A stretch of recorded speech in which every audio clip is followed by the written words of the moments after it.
is Dr. P here, and I'm here with Steve today, and he is over 5 years out from a knee repair, not knee replacement procedure on his left knee. And how you doing, Steve? Great. Feel 100%. What was life like before we did the surgery back in 2018?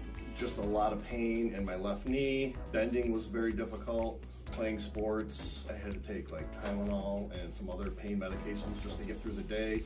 Going to work was difficult. I was just in pain every day.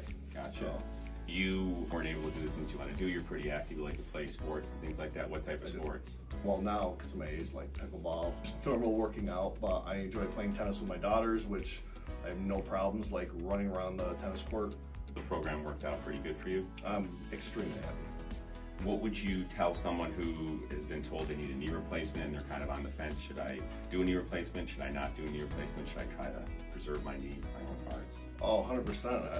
I've never had a knee replacement, but I hear knee replacement, it sounds scary. Just this procedure was, scary enough, but after I saw the results and the recovery and listened to exactly what you told me to do as far as like the recovery, I feel 100%. I'm happy.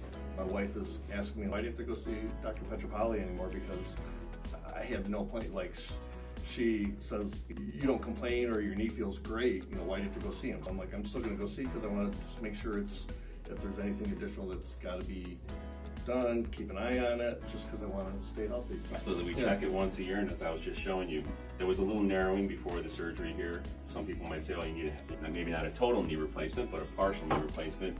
No, we did a procedure where we preserved your own bone, preserved your own tissues, and over the years, that space has remained the same. There has not been any increase in joint space narrowing. I think the most important thing, though, is that you're able to do the things you want to do. Right. Great job, and thank you. 100% happy.